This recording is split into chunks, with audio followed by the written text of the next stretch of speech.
Hello प्यारे बच्चों, कैसे हैं आप? उम्मीद करता हूं आप लोग स्वस्थ होंगे, मस्त होंगे एवं जबरदस्त तरीके से एंजॉय कर रहे होंगे पढ़ाई को लेकर।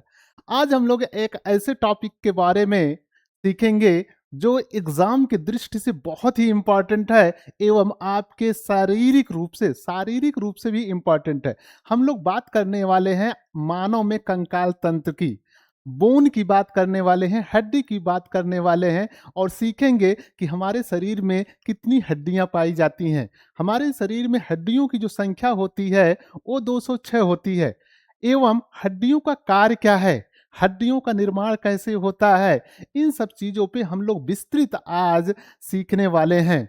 तो प्यारे बच्चों तैयार हो जाओ, पेन को उठाओ, कॉपी को उठाओ, साथ में नोट्स भी आप बनाते रहिए, क्योंकि ज्ञानसु परिवार आपको रटाता नहीं है, आपको सिखाता है, आपको समझाता है एवं विजुअल तरीके से आपको एकदम परफेक्ट बनाता है। शुरू करते हैं।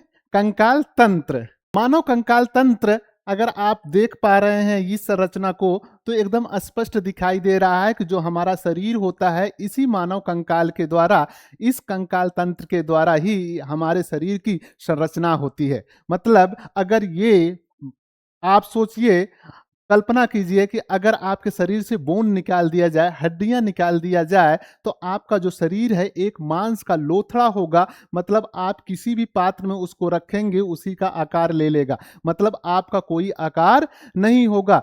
हमारा जो आकार होता है वो किसके कारण होता है? ये आपके बोन के कारण होता है, आपके हड्डियों के कारण होता है। हमारे शरीर में जो हड्डियों की संख्या होती है वो हड्डियों की संख्या 206 होती है। कितनी होती है? 206 होती है। और ये जो हड्डियां होती हैं मुख्यतः दो प्रकार की होती हैं, मुख्यतः दो प्रकार की होती हैं। एक को कहते हैं अक्षीय कंकाल, एक्सियल स्केलेटन, जिसमें हड्डियों की संख्या होती है 80। कितनी होती है? 80 होती है, 80। और ये एक्सियल जो होता है, अच्छी कंकाल जो तंत्र होता है, यहां आप संरचना के माध्यम से देख सकते हैं।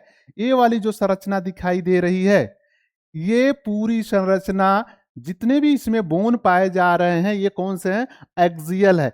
इसमें जो हड्डियों की संख्या होती है, बोन की संख्या होती है, वो होती है 80 होती है, 80 होती है। अब इसमें खोपड़ी में जो जो खोपड़ी होती है, ये स्कल, जिसे हम लोग स्कल कहते हैं, खोपड़ी कहते हैं। खोपड़ी में प्यारे बच्चों, खोपड़ी में हड्डियों की जो संख्या होती है वो 29 होती है, 29 होती है, 29 होती है। अगर इसको हम लोग देखें तो जो कपाल होता है, कपाल में 8 हड्डियां, कपाल में 8 हड्डियां होती हैं। और जो फेस होता है, चेहरा होता है, चेहरा, उस पे 14 हड्डियां होती हैं। इसके अलावा जो ईयर होता है, कान होता है, कान में कान में 6 हड्डियां होती हैं।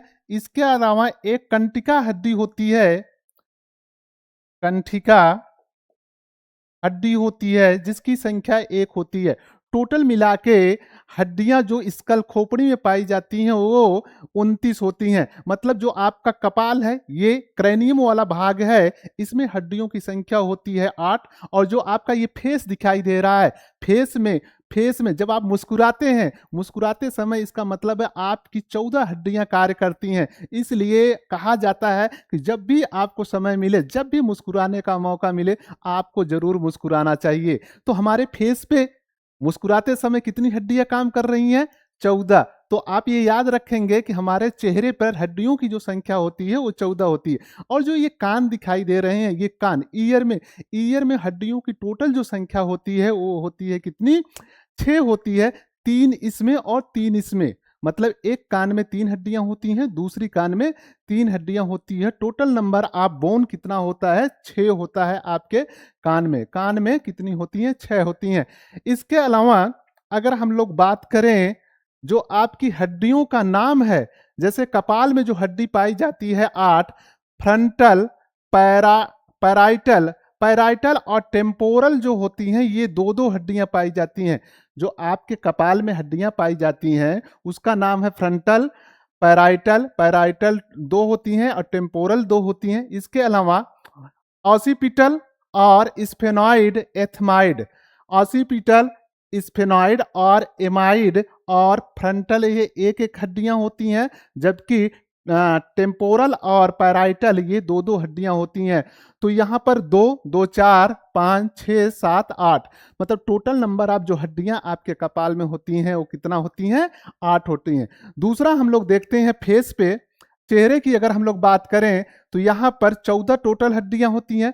14 में मैक्सिला, जाइगोमैटिक और नेजल, लैक्रिमल और पैलाइटिन, इसके अलावा इंफीरियर नेजल कोंचा, ये 2-2 हड्डियां होती हैं, और ओमर, मैंडिबल, एक एक हड्डियां होती हैं। टोटल नंबर आप हड्डियों का संख्या आपके चेहरे पे कितना हुआ? 14 हुआ। इसके अलावा जब हम लोग बात करते हैं कान की, तो कान में 6 हड्डियां पाई जाती हैं। यहां पर एक चीज हमेशा आप लोग याद रखेंगे, आपके शरीर में सबसे जो छोटी हड्डी होती है वो कान में ही पाई जाती है, उसका नाम स्टेपीज है। क्या नाम है? स्टेपीज है, इसको आप नहीं भूलेंगे। इसके अलावा आपसे पूछा जाता है कि मानव शरीर की सबसे बड़ी हड्डी कहां पाई जाती है, तो सबसे बड़ी हड्डी का नाम जो है वो फीमर है। आपके थाई में पाया जाता है, आपकी जांग में पाया जाता है, उसका नाम क्या है? फीमर है। फीमर सबसे बड़ी हड्डी होती है। इसके अलावा अब हम लोग बात करेंगे कशेरु की स्तंभ या वर्टिबर कॉलम की। मतलब जो आपकी रीढ़ की हड्डी है, रीढ़ की हड्डी में जो हड्डियों की संख्या होती है वो कितनी होती है? 26 होती है। कितनी होती है? 26 होती है। और 26 जो हड्डियां हैं, 26 जो हड्डियां हैं वो क्या कौन कौन सी है? सर्वाइकल 7 है, थोरैसिक 12, लंबर 5, सेक्रम और कॉक्सिगल 1 होता है। इसके अलावा अब हम लोग बात करेंगे पसलियों की। जो आपकी पसलियां होती हैं इस वाले भाग की, तो टोटल नंबर आप जो पसलियां होती हैं वो 24 होती हैं। टोटल नंबर आप पसलियां जो होती हैं वो कितनी होती है? 24 होती हैं। यहां पर 24 पसलियां होती हैं, लेकिन बीच में यहां एक और हड्डी आपको दिखाई दे रहा है। इस हड्डी को हम लोग स्टर्नम या उरोस्थी कहते हैं। स्टर्नम या उरोस्थी कहते हैं। इस हिसाब से आप देख सकते हैं वच्छी पिंजरा जो है, जो वच्छी पिंजरा थोरैक्सिक केस है, जो वच्छी पिंजरा है, इसमें टोटल नंबर आप बोन कितना है? 25 है। टोटल नंबर आप बोन कितना है? 25 है। अब हम लोग बात करेंगे उपांगी कंकाल की।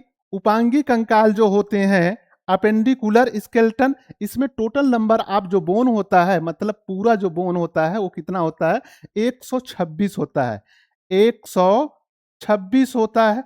126 जो बोन होते हैं वो आपके जो ये हैंड हैं, जो हाथ है, दोनों हाथ लिया जाता है, ठीक है, क्योंकि ये उपांगी माते हैं। और ये पैर, पैर और हाथ उपांगी कंकाल तंत्र में आते हैं। मैंने बताया कि कंकाल तंत्र 2 प्रकार के होते हैं, ठीक है, या कंकाल तंत्र के 2 भाग होते हैं, एक अच्छी कंकाल तंत्र और दूसरा उपांगी कंकाल तंत्र। अच्छी कंकाल तंत्र में मैंने बताया कि ऐसा कंकाल तंत्र जो शरीर में पाए जाने वाले महत्वपूर्ण नाजुक अंग हैं उसकी क्या करते हैं? ये सुरक्षा करते हैं। किसकी सुरक्षा करते हैं? जो सबसे संवेदनशील अंग हैं, जैसे हृदय, मस्तिष्क और फेफड़े। यहां पर देख सकते हैं, यहां से लेकर यहां तक मैंने बताया था कि जो यहां पर हड्डियां पाई जाती हैं वो अच्छी हैं। इसके अलावा उपांगी जो है, उपांगी जो कार्य करता है, ये किसी चीज को पकड़ने का, दौड़ने का, बैठने का, उठने का, किसी को भार सहने के लिए इस हड्डी का उपयोग किया जाता है। और वो कौन? जैसे हाथ है, पैर है, ये उपांगी कंकाल तंत्र में आते हैं। उपांगी कंकाल तंत्र की अगर बात किया जाए, इसमें टोटल नंबर आप जो बोन होते हैं 126 होते हैं। ऊपरी अंग में हाथ में 60, 30 इसमें बोन होती हैं।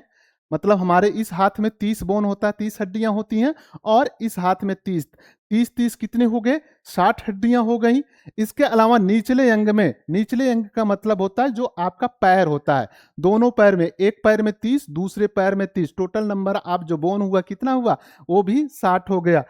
अब मेखलाएं, गर्डल जो होती हैं, गर्डल की संख्या, मेखलाएं की संख्या जो होती है वो कितनी होती है? 6 होती है। मेखलाओं की संख्या 6 होती हैं। अंशमेखता जिसे पेक्टोरल गर्डर कहते हैं।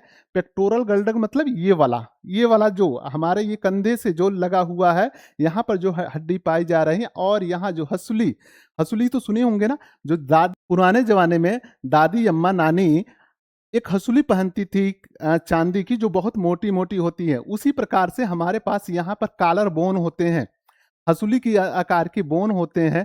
ठीक है, वो पेक्टोरल गर्डर के अंतर्गत आते हैं। ठीक, अंश मेखला, इसमें जो 4 हड्डियां होती हैं, 2 क्लेविकल और 2 स्कैपुला, क्लेविकल और 2 स्कैपुला। इसके अलावा श्रेणी मेखला की अगर बात करें में, पेल्विक गर्डर, कूल्हे की हड्डियां, जो कूल्हे की हड्डियां होती हैं उसे हम लोग कहते हैं पेल्विक गर्डल। हड्डियों के प्रकार लंबी, छोटी, चपटी, अनियमित, सिस्मेनाइड, ये कई प्रकार की होती हैं। तो आज हम लोगों ने सीखा कि आपके शरीर में जो हड्डियां पाई जाती हैं वो टोटल नंबर में कितनी पाई जाती हैं, 206 पाई जाती हैं। इसके 2 भाग होते हैं। दोनों भागों में हमने देखा कि एक को कहते हैं एक्सियल स्केलेटन, एक्सियल स्केलेटन का हम लोग हिंदी में कहते हैं अक्षीय कंकाल तंत्र, जिसमें टोटल नंबर आप जो बोन थे, हड्डियों की संख्या जो उसमें थी वो कितनी थी, 80 थी। दूसरा हम लोगों ने देखा उपांगी कंकाल तंत्र। उपांगी कंकाल में हम लोगों ने देखा इसमें टोटल नंबर ऑफ बोन कितने हैं, 126। 126 और 80 अगर दोनों को हम लोग काउंट करेंगे, जोड़ेंगे, तो टोटल नंबर ऑफ बोन कितना आएगा, 206। तो हमारे शरीर में हड्डियों की संख्या कितनी होती है, 206। कुछ ऐसे इंपॉर्टेंट बात हम लोग चर्चा कर रहे हैं, सीखेंगे। जैसे हड्डियों का अध्ययन जिसमें करते हैं उसे हम लोग कहते हैं ऑस्टियोलॉजी। क्या कहते हैं, ऑस्टियोलॉजी कहते हैं। एवं हड्डियों का निर्माण जो होता है कौन सी कोशिकाओं के से होता है, ऑस्टियोसाइट से होता है। ऑस्टियोसाइट कोशिकाओं से हड्डियों का निर्माण होता है। हड्डियों को बनाने में कौन कौन से तत्व मिले रहते हैं, तो कैल्शियम और फास्फेट। कैल्शियम और फास्फेट जो होता है, या ये क्या होता है, फास्फोरस जो होता है, ये हड्डियों में पाए जाते हैं। ठीक है, अब हम लोग सीखेंगे जो आपकी हड्डियां हैं उनका कार्य क्या है, मुख्य कार्य क्या है। देखिए, मुख्य कार्य में हमने पहले ही चर्चा किया था कि आपकी हड्डियां जो होती हैं आकार और समर्थन, मतलब आपके भार को सहन करती हैं। इसका मतलब ये है कि आप में जो आकार है, किसी भी सजीव में जो आकार होता है वो किसके कारण होता है, इन्हीं बोन के कारण होता है, हड्डियों के कारण होता है। शरीर को एक निश्चित ढांचा और मजबूती प्रदान करता है कौन, आपकी ये बोन करती हैं, हड्डियां करती हैं। दूसरा, गति, मूवमेंट, मांसपेशियों के साथ मिलकर ये हड्डियां क्या करती हैं, आपके शरीर में मूवमेंट, गति लाती हैं। इसी की वजह से आप भाग सकते हैं, दौड़ सकते हैं, या किसी चीज को पकड़ सकते हैं, झुक सकते हैं, और भी बहुत सारे कार्य आप करते हैं। उसमें सबसे बड़ा जो योगदान होता है आपके शरीर में पाए जाने वाले बोन का होता है। इसके अलावा अंगों की सुरक्षा, अगर अंगों की सुरक्षा की बात किया जाए, महत्वपूर्ण कोमल जो अंग होते हैं जैसे मस्तिष्क, हृदय, फेफड़े, इन सब चीजों को सुरक्षा कौन करता है, हड्डियां। अगर हड्डियां नहीं होती तो ये इतने नाजुक होते हैं, इतने कोमल होते हैं कि बाहरी आघात जैसे लगता वैसे ही ये क्या हो जाते, खराब हो जाते। तो इनकी सुरक्षा के लिए इनके पास कौन होता है, इनको बचाने के लिए हड्डियां होती हैं। इसके अलावा खनिज भंडारण और रक्त निर्माण, खनिज भंडारण और रक्त निर्माण। अभी आपको मैंने बताया कि आपकी हड्डियों का निर्माण जो होता है वो कैल्शियम और फास्फोरस से होता है। ठीक है, कैल्शियम और फास्फोरस से होता है। तो जो कैल्शियम होता है, कैल्शियम और फास्फोरस इसमें भंडारित रहती हैं। इसके अलावा इसमें ब्लड का निर्माण होता है। ब्लड का निर्माण मतलब अस्थियों का जो अस्थि मज्जा होता है, बोन मैरो होता है उसके अंदर, उसमें किसका निर्माण होता है, ब्लड का निर्माण होता है। ब्लड का निर्माण होता है। अगर इसकी निर्माण की बात किया जाए, हड्डियों का निर्माण कैसे हुआ है, उपास्थि के निर्माण कैसे हुआ है, तो इस पे अगर बात किया जाए तो प्रकृति जो है कठोर और अनन्य है। जो हड्डी होता है वो कठोर होता है, लचीला नहीं होता है। लेकिन अगर उपास्थि की बात किया जाए तो यह क्या होता है, कठोर नहीं होता है, मुलायम होता है, इलास्टिक होता है। इसके अलावा ये चिकनी भी होता है। कौन, उपास्थि। संरचना अकार्बनिक कैल्शियम फास्फेट और कोलेजन से बना होता है। भैया ये जो हड्डी है ना, ये हड्डी किससे बना हुआ है? कैल्शियम से बना हुआ है। किससे बना हुआ? फास्फोरस से बना हुआ है एवं कोलेजन से बना हुआ है।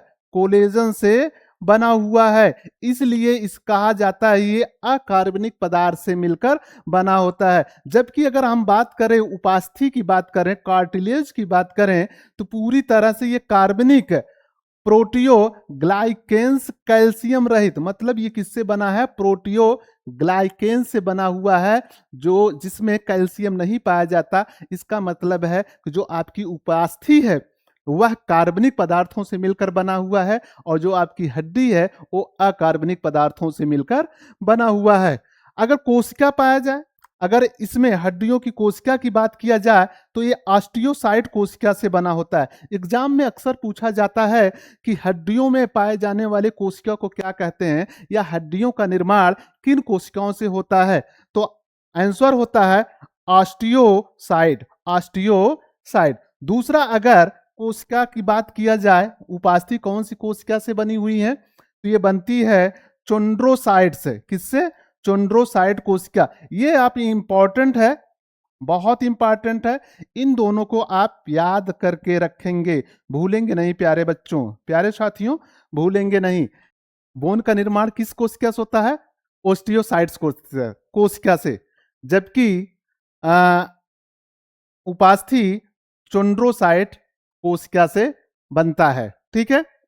आगे रक्त संचार की बात किया जाए तो उच्च तेजी से मरम्मत, मतलब बहुत तेजी से यहां पर रक्त का संचार होता है, और अगर इसमें चोट लग जाता है, हड्डियों में चोट लग जाता है, तो बहुत जल्दी अपने आप को रिकवर कर लेते हैं। लेकिन अगर यहीं उपास्थि की बात किया जाए, इसमें कोई ब्लड वेसल्स नहीं पाई जाती हैं। ब्लड वेसल्स का मतलब रक्त नलिकाएं नहीं पाई जाती हैं। रक्त नलिकाएं न पाए जाने के कारण जो उपास्थि होती है उसमें कोई रक्त का परिवहन नहीं होता है। रक्त का परिवहन न होने के कारण इसमें जो पोषण होता है, भोजन का आदान प्रदान होता है, वो विसरण क्रिया के द्वारा होता है, विसरण विधि से होता है। तो इसलिए यहां पर अगर चोट लगता है तो ये जल्दी रिकवर नहीं करते हैं, लेकिन अगर इसी के सापेक्ष हड्डियों की बात करें तो वो जल्दी रिकवर हो जाते हैं। अगर विकास की प्रक्रिया देखा जाए, बोन फॉर्मेशन की प्रक्रिया देखा जाए, तो इसके 3 चरणों में हम लोग समझ सकते हैं। चरण ए, चरण 2 और चरण 3। चरण ए में ये पहले एक मॉडल की तरह बनता है, लचीले हाइलिन कार्टिलेज का ढांचा बनता है। ठीक है, ये ढांचा बना। दूसरा चरण में क्या हुआ? अब इसमें रक्त वाहिकाएं चढ़ेंगी, मतलब रक्त वाहिकाओं का प्रवेश होगा जो विकास को गति देगा, मतलब और तेज इसमें डेवलपमेंट होना शुरू हो जाएगा। तीसरा जो चरण है, अब क्या हो रहा? उपास्थि धीरे धीरे कठोर होंगी और अस्थि की ऊतक में बदल जाएंगी। वही उपास्थि क्या होंगी? धीरे धीरे कठोर होंगी और किस में बदल जाएंगी? अस्थि में बदल जाएंगी। तो ये विकास की प्रक्रिया में हमने देखा कि बोन का फॉर्मेशन, मतलब बोन का फॉर्मेशन कैसे हुआ। हड्डियां लंबाई और चौड़ाई दोनों में बढ़ती हैं, हड्डियां लंबाई और चौड़ाई दोनों में बढ़ती हैं। जबकि अगर बात किया जाए उपास्थि की तो ये एक दिशा यूनिडायरेक्शनल केवल बढ़ता है, मतलब दोनों तरफ नहीं बढ़ता है। सुरक्षा की बात किया जाए, अगर हड्डियों का सुरक्षा की बात किया जाए तो कुल हड्डियां, जैसे अच्छी कंकाल तंत्र की बात किया जाए, यहां पे अब बात करते हैं, यहां पे अब बात हम लोग करते हैं विस्तृत अच्छी कंकाल तंत्र। इसके पहले भी हम लोग चर्चा कर चुके हैं। अच्छी कंकाल तंत्र में टोटल नंबर ऑफ जो बोन होता है वो 80 होता है, लेकिन यहां थोड़ा से और विस्तृत हम लोग बात करेंगे। जो आपको ये दिखाई दे रहा है, सफेद संरचना दिखाई दे रहा है, ये सफेद संरचना, इसमें जितने भी बोन हैं उन्हें हम लोग क्या कहते हैं? अच्छी कंकाल। अच्छी कंकाल मतलब एक्सियल स्केलेटन कहते हैं, एक्सियल स्केलेटन कहते हैं। इसका प्राथमिक कार्य क्या है? शरीर के सबसे महत्वपूर्ण और नाजुक अंगों की रक्षा करना। ये क्या करता है? शरीर के जो सबसे महत्वपूर्ण और नाजुक अंग है उनकी रक्षा करता है। कौन करता है? एक्सियल एक्सियल स्केलेटन, मतलब अच्छी कंकाल करता है। जैसे मस्तिष्क की सुरक्षा, वच्छी पिजरा। वच्छी पिजरा में कौन आता है? जो आपका ये वच्छी पिजरा है भैया, यही वच्छी पिजरा है। ठीक है, वच्छी पिंजरा हृदय और फेफड़ों की सुरक्षा करता है। स्कल जो खोपड़ी बनता है वो मस्तिष्क का सुरक्षा करता है, और जो वच्छी वच्छी पिंजरा बनता है वो किसकी सुरक्षा करता है? आपके हृदय की सुरक्षा करता है, आपकी फेफड़ों की सुरक्षा करता है। कशेरुक स्तंभ स्पाइन रीढ़ की हड्डी की सुरक्षा और शरीर वजन संभालता है। कौन? जो आपका बैकबोन होता है, रीढ़ की हड्डी होती है, वो क्या करता है? वो रीढ़ की हड्डी की सुरक्षा और शरीर के वजन को ये संभालता है।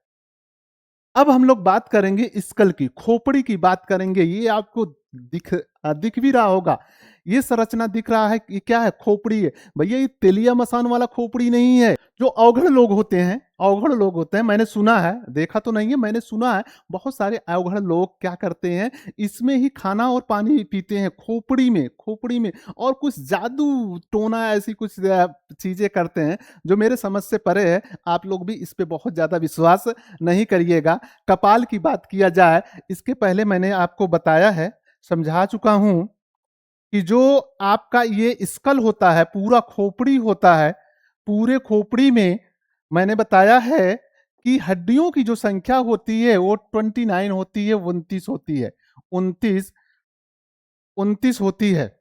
अब यहाँ पर जो आपका ये वाला पोर्शन दिखाई दे रहा है, ये वाला पोर्शन दिखाई दे रहा है, इसको हम लोग कहते हैं क्रैनियम, कपाल कहते हैं। क्या कहते हैं? कपाल कहते हैं। और कपाल में जो हड्डियों की संख्या होती है वो कितना होता है? 8 होता है। कितना होता है? 8 होता है। ठीक है।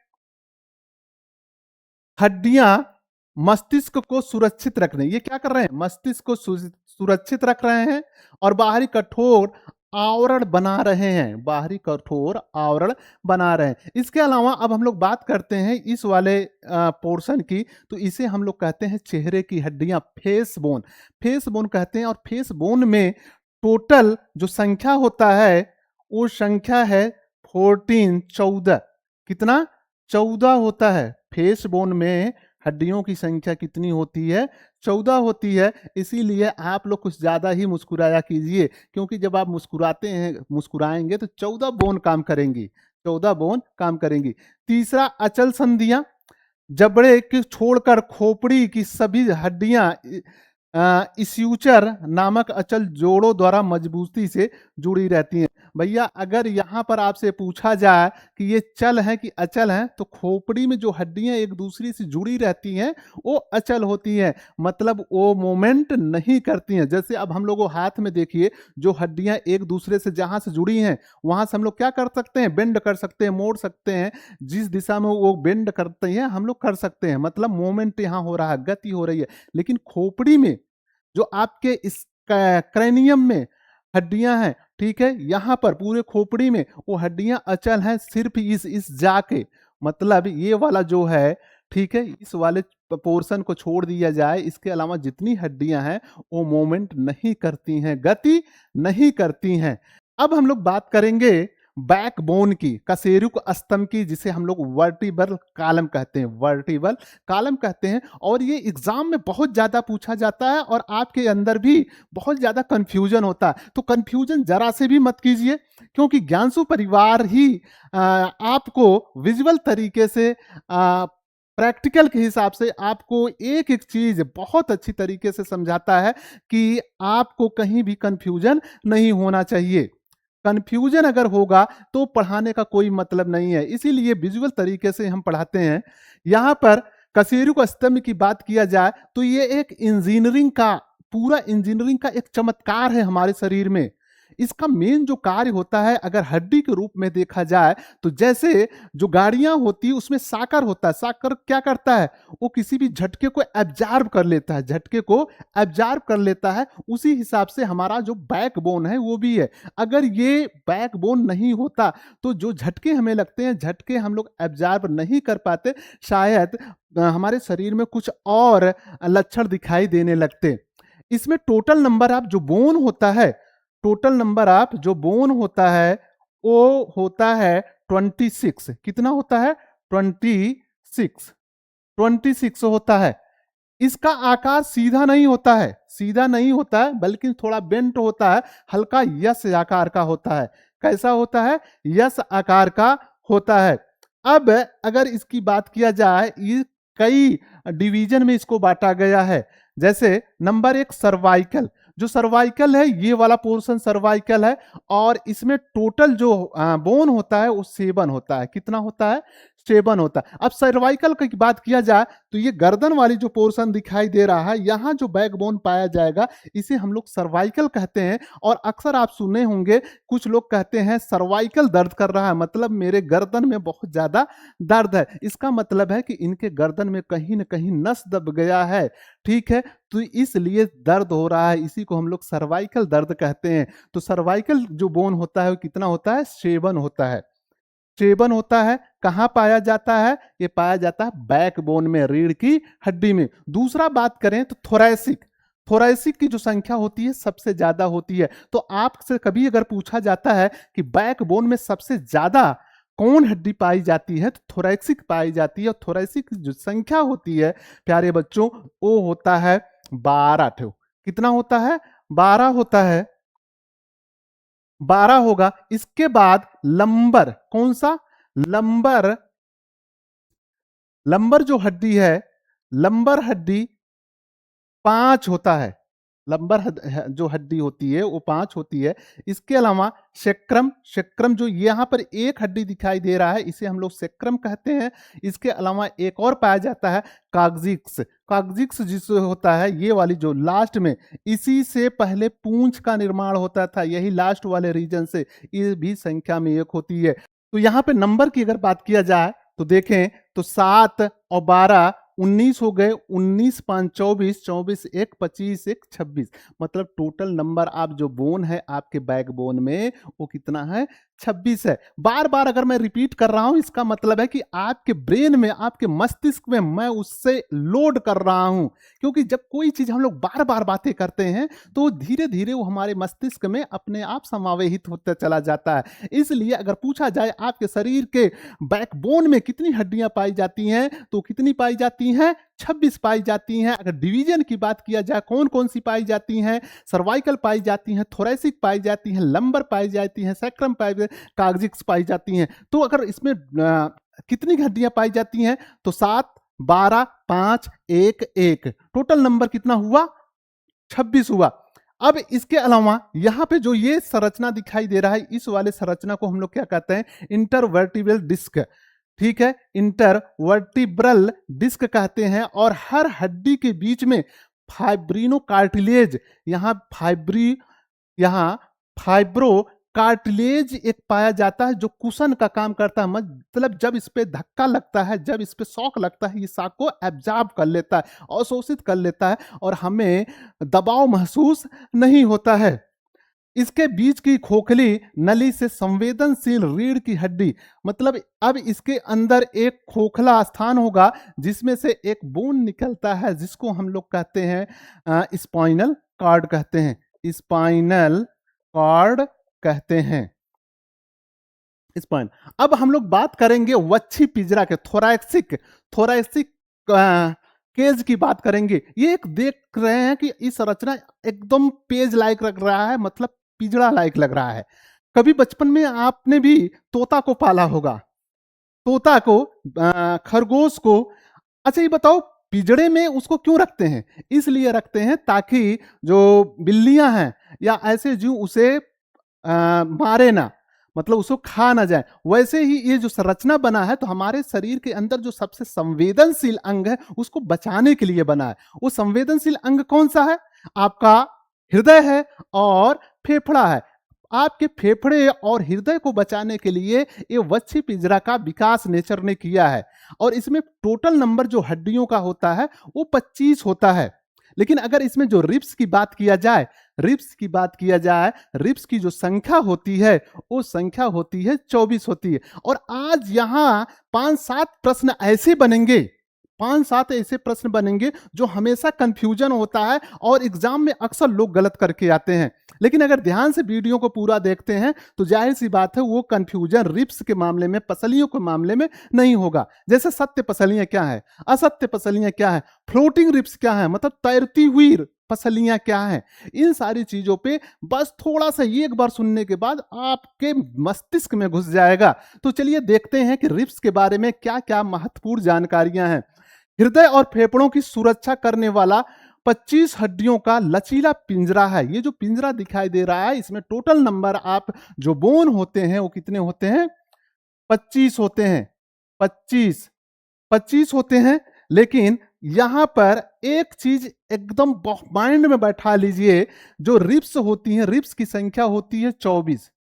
24 रिब्स की संख्या होती है, प्लस एक ये वाली जो संरचना दिखाई दे रहा है, इसे हम लोग स्टर्नम कहते हैं, स्टर्नम हड्डी, और हिंदी में कहते हैं उरोस्थी, उरोस्थी कहते हैं। इनकी संख्या 1 होती है। तो टोटल नंबर कितना हुआ, 25 हुआ। टोटल नंबर कितना हुआ, 25 हुआ। अब अगर बात करते हैं रिब्स की, तो रिब्स 12 जोड़े में पाए जाते हैं। जो पसलियां होती हैं 12 जोड़े में पाई जा रही हैं। अरे भैया, अगर 12 जोड़े में पाई जा रही हैं, पेयर में पाई जा रहे हैं, इसका मतलब टोटल नंबर कितना हुआ, 24 हुआ। और 24 जो होता है, लेफ्ट साइड में 12 और राइट साइड में 12, टोटल नंबर आप कितना हुआ, 24 हुआ। और बीच वाली जो ये वाली हड्डी होती है, इसे हम लोग क्या कहते हैं, स्टर्नम कहते हैं, उरोस्थी कहते हैं। इसको मिलाकर टोटल नंबर आप 25 होते हैं। किसमें, वच्छी पिंजरा में, थोरैसिक केस में। अब यहां पर सत्य पसलियां, सत्य पसलियां जो होती हैं 1 से 7 तक, मतलब एक, अगर यहां से हम लोग काउंटिंग करें, काउंटिंग करें, 1 2 3 4 5 6 7, तो ये 7 तक जो पसलियां हैं, इसको सत्य पसलियां कहते हैं। सत्य पसलियां क्या है, सत्य पसलियां ऐसी पसलियां जो डायरेक्ट उरोस्थी से जुड़ी हुई हों, जो डायरेक्ट उरोस्थी से जुड़ी हुई हों, ऐसी पसलियों को हम लोग क्या कहते हैं, सत्य पसलियां। जैसे देखिए, ये पसलियां किससे जुड़ी हुई हैं, उरोस्थी से। ये भी उरोस्थी मतलब स्टर्नम, यहां ये भी पसलियां उरोस्थी से, ये भी, ये और ये, इसके अलावा ए भी, मतलब ये 1 से 7 तक जो पसलियां हैं वो किससे डायरेक्ट जुड़ी हुई हैं, उरोस्थी से। इसलिए इसे हम लोग क्या कहते हैं, सत्य पसलियां कहते हैं। अगर यहां पर असत्य पसलियों की बात किया जाए, तो 8 से 10 तक, मतलब 7वीं पसली के कार्टिलेज से जुड़ी होती हैं। तो ये जो 7वीं पसली है, इसी के कार्टिलेज से यहां जुड़ी हुई है। मतलब यहां पर देखिए 8 9 10, 8 9 10 जो पसलियां हैं, ये डायरेक्ट यहां पे डायरेक्ट यहां पे उरोस्थी से न जुड़कर, डायरेक्ट यहां पे उरोस्थी से न जुड़कर, जो इसका कार्टिलेज है इस पसली का, यहां इससे जुड़ा हुआ है, इससे जुड़ा हुआ है। इसलिए ऐसी पसलियों को हम लोग कहते हैं असत्य पसलियां कहते हैं। तो यहां पर आपको क्लियर हुआ होगा कि सत्य पसलियां क्या है, ऐसी पसलियां जो डायरेक्ट स्टर्नम, जिसे उरोस्थी कहते हैं, उरोस्थी से जुड़ा हुआ है, उसे हम लोग सत्य पसलियां कहते हैं। और जो उरोस्थी से डायरेक्ट नहीं जुड़ा हुआ है, बल्कि जो पसलियों के कार्टिलेज है उससे जुड़ा हुआ है, ऐसी पसलियों को हम लोग क्या कहते हैं, असत्य पसलियां कहते हैं। इसके अलावा तैरती पसलियां, फ्लोटिंग रिब्स, ये भी एग्जाम में बहुत ज्यादा पूछा जाता है कि फ्लोटिंग रिब्स क्या है, तैरती हुई पसलियां क्या है।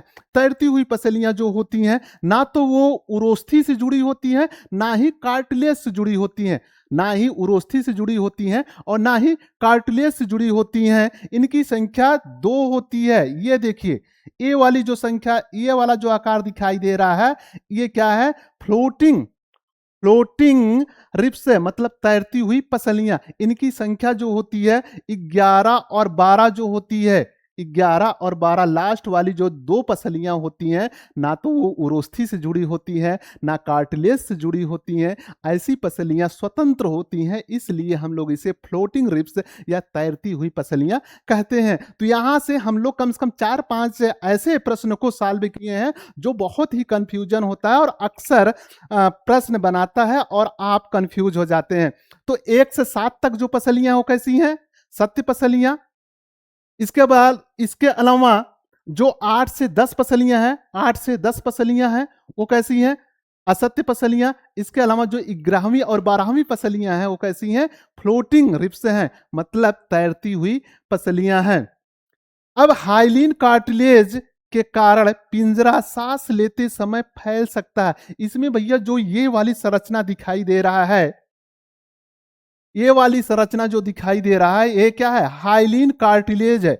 हाइलिन कार्टिलेज का काम क्या होता है? जब हम सांस लेते हैं तो ये जो केज होता है, ये जो पिंजरा होता है, यह कभी पचकता है, कभी फूलता है, कभी पिचकता है, कभी फूलता है। उसका कारण क्या है? आकार में थोड़ा से परिवर्तन होता है। वो परिवर्तन किसके कारण हो रहा है? वो परिवर्तन हो रहा है हाइलिन कार्टिलेज के द्वारा।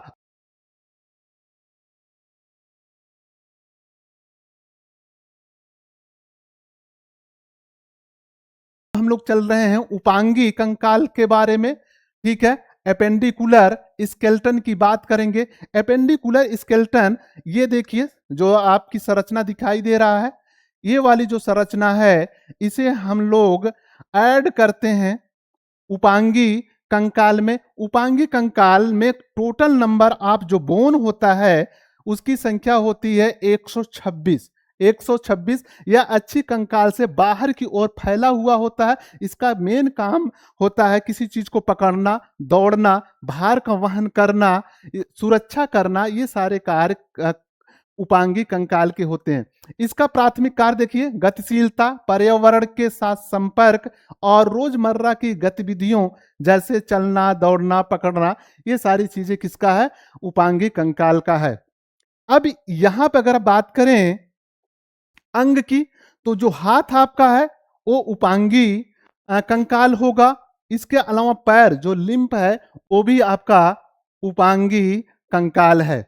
मेखलाएं, गर्डल, अंगों को मुख्य शरीर से जोड़ने वाला एंकर। तो जो गर्डल होता है वो अच्छी कंकाल है, लेकिन इसको क्या करता है? जोड़ता है। इसको जोड़ता है किसको? उपांगी कंकाल को। अब यहां हम लोग गर्डल की ही बात करेंगे, मेखला की ही बात करेंगे। मेखलाएं जो होती हैं, अगर ये देखा जाए संरचना, तो ये अंश मेखला, पेक्टोरल गर्डल। पेक्टोरल गर्डल कहां पाया जाता है? अक्सर हम लोग कंफ्यूजन में रहते हैं कि भैया पेक्टोरल गर्डल और पेल्विस गर्डल, अंश मेखला और श्रोणि मेखला क्या है? अंश मेखला जो होता है वो आपके कंधों में पाया जाता है। कंधों को अंश मेखला, पेक्टोरल गर्डल की हड्डियां यहां पाई जाती हैं, और श्रोणि मेखला आपस के हिप्स पे पाए जाते हैं। आपस के हिप्स या कूल्हे पर पाई जाती हैं। ये हड्डियां जो होती हैं इसे क्लेविकल, कॉलर बोन कहते हैं। क्लेविकल, ये वाला जो बोन होता है इसे हम लोग क्लेविकल कहते हैं, कॉलर बोन कहते हैं। और इस स्कैपुला, स्कैपुला जो यहां से ये ह्यूमरस को जोड़ने वाली, यहां से ह्यूमरस को जोड़ने वाली जो हड्डी होती है उसे हम लोग क्या कहते हैं? स्कैपुला कहते हैं। या अगर इसको देखते हैं, ये वाली संरचना, इसे हम लोग क्या कहते हैं? कॉलर बोन कहते हैं, जिसे हम क्लेविकल कहते हैं। दूसरी ये वाली जो संरचना है इसको हम लोग क्या कहते हैं? स्कैपुला कहते हैं, स्कैपुला कहते हैं। अब अगर इसकी कार्य की बात करें, हाथों को लचीलापन और चौतरफा गति प्रदान करता है। इसी के कारण जो हमारे हाथ है वो चौतरफा गति कर सकते हैं, मतलब जिस दिशा में हम लोग चाहें उस दिशा में ये गति कर सकता है। इसके अलावा अगर देखा जाए, ग्ले नाइट कैविटी ह्यूमरस के साथ जोड़ बनाती है। अब यहां पर देखिए ये वाली जो कैविटी आपको दिखाई दे रही है, ठीक है, एक खाली स्पेस, गोला खाली स्पेस दिखाई दे रहा है। इसी ग्लेनाइट कैविटी में जो आपकी ये वाला, इस हड्डी को हम लोग क्या कहते हैं? इस हड्डी को कहते हैं ह्यूमरस कहते हैं। हाथ की इस हड्डी को ह्यूमरस कहते हैं। ये हड्डी इस ग्लेनाइट कैविटी में आकर फिट बैठ जाता है और हम इसको चाहे जिधर गति करा सकते हैं, चाहे जिधर गति करा सकते हैं। अब हम लोग बात करते हैं श्रोणि मेखला की। इसे पेल्विक गर्डल कहते हैं, कूल्हे की हड्डियां कहते हैं। इसमें इलियम, इस्चियम और प्यूबिस के संलयन से बनता है, मतलब 3 हड्डियों के ये संलयन से, जोड़ से बनता है। कार्य क्या है? पैरों को मजबूती से जोड़ता है और शरीर के ऊपरी हिस्सों का सारा वजन उठाता है। एस्टाबुलम फीमर के साथ मजबूत जोड़ बनाता है। अब यहां पर जो एक कैविटी पाया जाता है इसे कहते हैं एस्टाबुलम कैविटी पाया जाता है। एस्टाबुलम कैविटी का काम क्या है? जो हमारी फीमर वाली हड्डी आ रही है वहीं आकर जुड़ जाती है, एक मजबूत जोड़ बना लेती है। तो वहां ग्लेनाइड कैविटी थी, ठीक है, यहाँ पे ग्लेनाइड कैविटी और यहाँ एस्टाबुलम कैविटी, ये दोनों कैविटी याद रखेंगे, ठीक है। पेक्टोरल गर्डल में ग्लेनाइड कैविटी, और आप यहाँ पे कहा श्रोणि मेखला में आप एस्टाबुलर कैविटी को आप याद रखेंगे। अगर अस्थि की सूक्ष्म संरचना की बात किया जाए कि अस्थि जो है वो किससे बना हुआ है, उसकी संरचना क्या है, इस पे हम लोग बात कर रहे हैं चर्चा। तो हड्डियां मृत पत्थर नहीं है भैया। जो हड्डी आप देखते हैं, हड्डी मृत पत्थर नहीं है, बल्कि ये लिविंग होती हैं, सजीव होती हैं। कैसी होती हैं? सजीव होती हैं। ये अत्यधिक सक्रिय जीवित होती हैं, सक्रिय जीवित ऊतक के द्वारा बनी होती हैं, जिसमें रक्त का संचार होता है। रक्त का संचार क्यों हो रहा है? क्योंकि इसमें ब्लड वेसल्स पाई जाती हैं, रक्त की नलिकाएं पाई जाती हैं, और तंत्रिकाओं की आपूर्ति होती है। मतलब जो तंत्रिका कोशिकाएं हैं उसका भी इसमें जाल रहता है। इसलिए जो हड्डियां होती हैं ये पत्थर के समान निर्जीव नहीं है, बल्कि एक सजीव है। ठीक है। अब कठोर अस्थि बाहरी परत जो है, हड्डी की जो ये बाहरी परत है, ये बहुत कठोर होती है। ये बहुत कठोर होती है, लेकिन जैसे ही इसके अंदर वाले भाग में जाएंगे तो ये स्पंजी टाइप होता है। स्पंजी टाइप होता है। कैसा होता है? स्पंजी टाइप होने का कारण ये होता है, जब कभी चोट लगता है ये शॉक को थोड़ा सा एब्जॉर्ब कर लेता है, तुरंत ब्रेक नहीं होता है। इसके अलावा स्पंजी टाइप होने के कारण ये हल्का होता है। हड्डियां क्या होती हैं? हल्की होती हैं। हल्की होती हैं। ये अत्यंत सघन, मजबूत और झटके सहने में सक्षम होती हैं।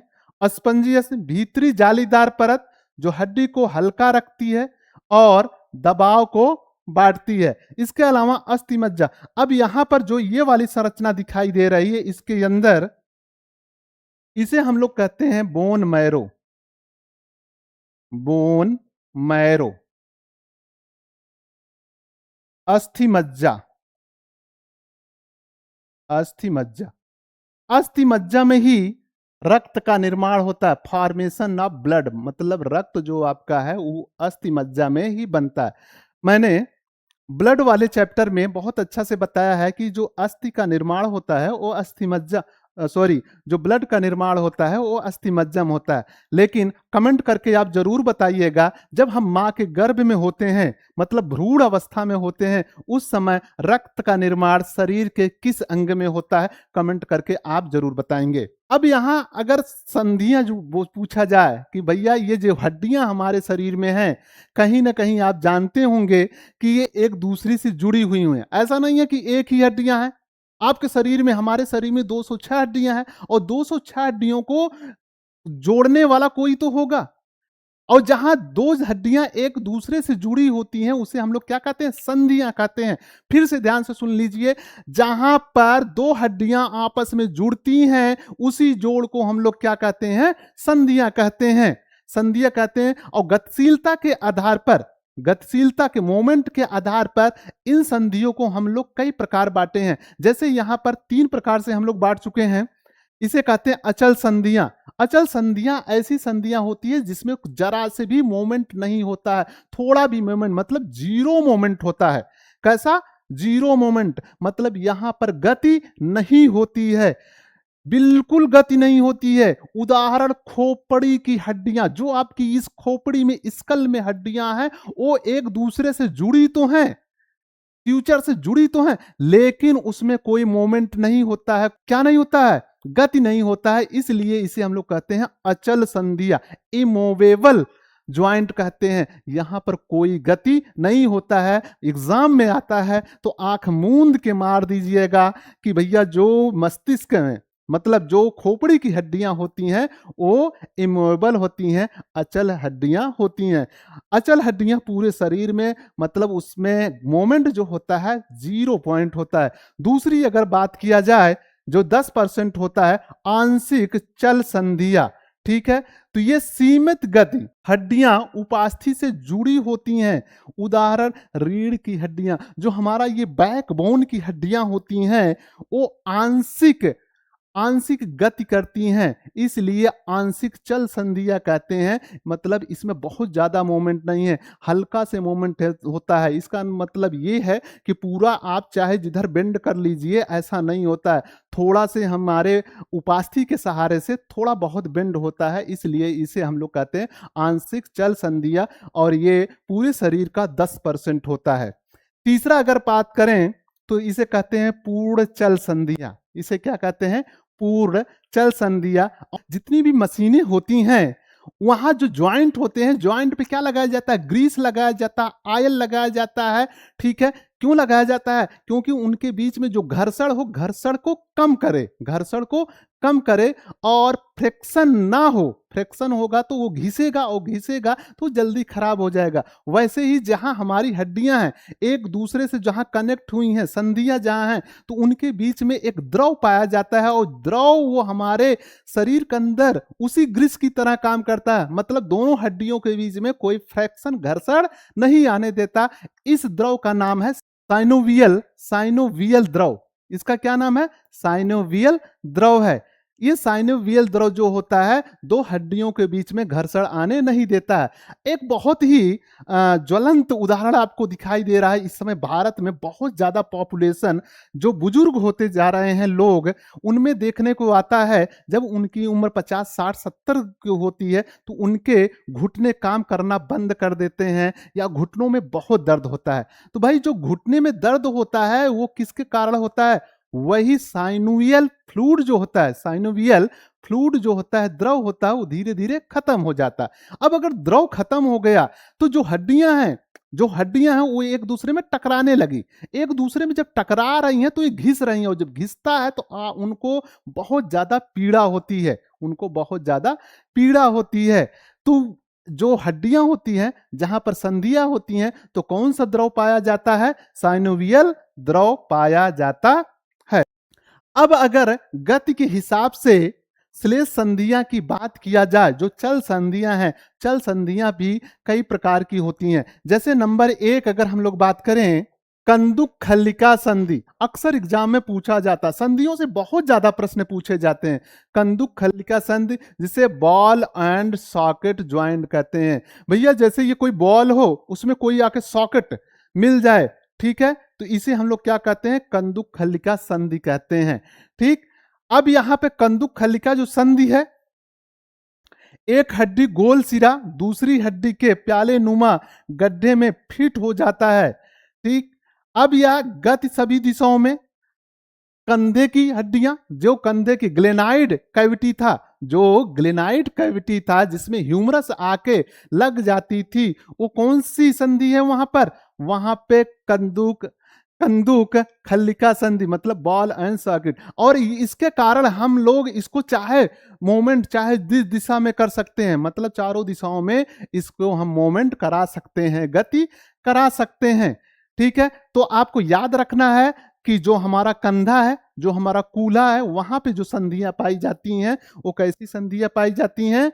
वो पाई जाती हैं ball and socket joint, ball and socket. दूसरा है कब्जा संधि। भैया नाम से ही समझ में आ गया होगा, कब्जा संधि। कब्जा कहां लगता था? दरवाजा में, दरवाजा में कब्जा लगता था। और इसका काम क्या है? दरवाजे के कब्जे की तरह केवल एक ही अक्ष पर गति की अनुमति देता है। मतलब जैसे ये वाला जो हमारा है घुटना है, घुटना केवल एक ही दिशा में गति का अनुमति दे रहा है। इसका मतलब है केवल आगे और पीछे। ठीक है, उदाहरण क्या है? कोहनी और घुटना। जो हमारा कोहनी है, पूछा जाए अगर आपसे जो कोहनी है या घुटना है उसमें कौन सी संधि पाई जाती है, तो आप कहेंगे हिंज ज्वाइंट या कब्जा संधि, हिंज ज्वाइंट या कब्जा संधि। अब हम लोग बातें करेंगे जो कंकाल तंत्र है उसे जोड़ने वाले जो संयोजी ऊतक हैं वो कौन कौन से हैं, और ये एग्जाम में तो बहुत ही पूछा जाता है और हम लोग यहाँ पर कंफ्यूज भी हो जाते हैं। जैसे कंकाल तंत्र के विभिन्न हिस्सों को जोड़ने वाले महत्वपूर्ण केबल्स कौन कौन से हैं? जैसे स्नायु, लिगामेंट। अगर लिगामेंट की बात करें तो लिगामेंट, जैसे यहाँ पर ये संरचना दिखाई दे रहा है, ये क्या कर रहा है? देखने से ही पता चल रहा है, इस हड्डी को और इस हड्डी को एक दूसरे से जोड़ने का काम कर रहा है। मतलब जो हड्डी, जो दो हड्डियों को जोड़ने का काम करता है उसे हम लोग लिगामेंट कहते हैं। दो हड्डियों को जोड़ने का काम करता है, मतलब एलबीबी हम लोग कह सकते हैं। लिगामेंट बोन टू बोन, मतलब बोन से बोन को जो जोड़ रहा है उसे हम लोग क्या कहते हैं? लिगामेंट कहते हैं। दूसरा जो है कंडरा, कंडरा या टेंडान। टेंडान का काम क्या होता है, जो मसल्स होती हैं, मसल्स को हड्डियों से जोड़ कर रखती हैं, उसे हम लोग क्या कहते हैं, टेंडान कहते हैं। मसल को हड्डियों से जोड़ के रखती हैं, उसे क्या कहते हैं, टेंडान कहते हैं। तो इसे हम लोग शॉर्ट टर्म में क्या कह सकते हैं, टीएमबी। टीएमबी, टीएमबी का मतलब टेंडान, टेंडान, टेंडान मसल बोन, टेंडान मसल बोन कह सकते हैं। ठीक है। उपास्थि की अगर बात किया जाए, जोड़ों पर हड्डियों के सिरों को कुशन करता है, जिससे घर्षण और हड्डियों का घिसना रुकता है। यहां पर दो महत्वपूर्ण चीजों को हम लोगों को याद करके रखना है, लिगामेंट और टेंडान को। लिगामेंट क्या है, जो हड्डियों को हड्डियों से जोड़ता है, उसे हम लोग लिगामेंट कहते हैं। जो हड्डियों को मसल से जोड़ता है, उसे हम लोग क्या कहते हैं, टेंडान कहते हैं।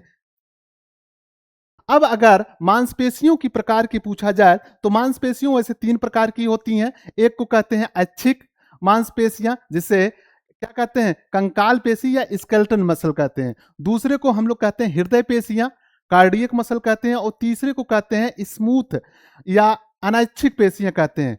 ठीक है। ऐच्छिक पेशियां, अनैच्छिक पेशियां, हृदय पेशियां। अनैच्छिक ऐच्छिक पेशियों को ही हम लोग स्केलेटन मसल कहते हैं, कंकाली पेशियां कहते हैं। ये क्या करती हैं, ये हड्डियों से जुड़ी रहती हैं। हड्डियों से जुड़ी हुई जो रहती हैं, उसे हम लोग क्या कहते हैं, कंकाली पेशियां या ऐच्छिक पेशियां या स्केलेटन पेशियां कहते हैं। इनमें धारीदार और ऐच्छिक, धारीदार होती हैं। ये कैसी होती हैं, धारीदार होती हैं। कैसी होती हैं, धारीदार होती हैं। और यह ऐच्छिक होती हैं, मतलब ये पेशियां हमारे नियंत्रण में होती हैं। मतलब हम जो करना चाहेंगे वही ये करेंगी, अपने मन से कुछ नहीं करेंगी। मतलब मेरे इच्छा अनुसार चलेंगी, मेरे इच्छा अनुसार चल रही हैं, इसलिए इसे हम लोग ऐच्छिक पेशियां कहते हैं। इसका दूसरा नाम क्या है, स्केलेटन मसल्स, कंकाली पेशियां भी इसे हम लोग कहते हैं। दूसरी पेशी की बात करें, जिसे हम लोग कहते हैं अनैच्छिक पेशियां या स्मूथ मसल्स, चिकनी पेशियां, रक्त वाहिकाओं और आंतरिक अंगों में पाई जाती हैं, गैर धारीदार और अनैच्छिक होती हैं। ये अनैच्छिक होती हैं, इसका मतलब ये हमारे इच्छानुसार नहीं चलती हैं। ये अक्सर आंतरिक अंगों में ज्यादा पाई जाती हैं, जहां पर हमारा बस नहीं चलता। जैसे उदाहरण स्वरूप हृदय को, या हम लोग जब भोजन करते हैं, भोजन हमारी जो आते होती हैं उसका पाचन कर रहे हैं, क्या हम लोग उस पर हमारा नियंत्रण है? क्या हम उसे कह दें कि नहीं भैया अब पाचन नहीं करना है? क्या हम अपने फेफड़ों को कह सकते हैं कि नहीं अब सांस नहीं लेना है? इसका मतलब है यहां पर जो मांसपेशियां पाई जाती होंगी वो अनैच्छिक है। इसका मतलब है कि हमारा उस पर कोई नियंत्रण नहीं है। लेकिन जैसे ये हाथ है, हाथ में जो पेशियां पाई जा रही हैं, जो हाथ में पेशियां पाई जा रही हैं, वो कैसी पेशियां हैं? वो पेशियां हैं ऐच्छिक। मतलब इस पे हमारा नियंत्रण है। हम कहेंगे ऊपर जाओ तो ये हाथ ऊपर जाएगा, नीचे कहेंगे तो नीचे जाएगा। मतलब जो हम ऑर्डर देंगे तो ये हमारे कंट्रोल में है। लेकिन जहां पे हमारा कंट्रोल नहीं है, जो अपने मन से कार्य कर रही हैं, उन्हें हम लोग अनैच्छिक पेशियां कहेंगे। और जो हमारे नियंत्रण में काम करती हैं, उसे हम लोग क्या कहेंगे, ऐच्छिक पेशियां कहेंगे।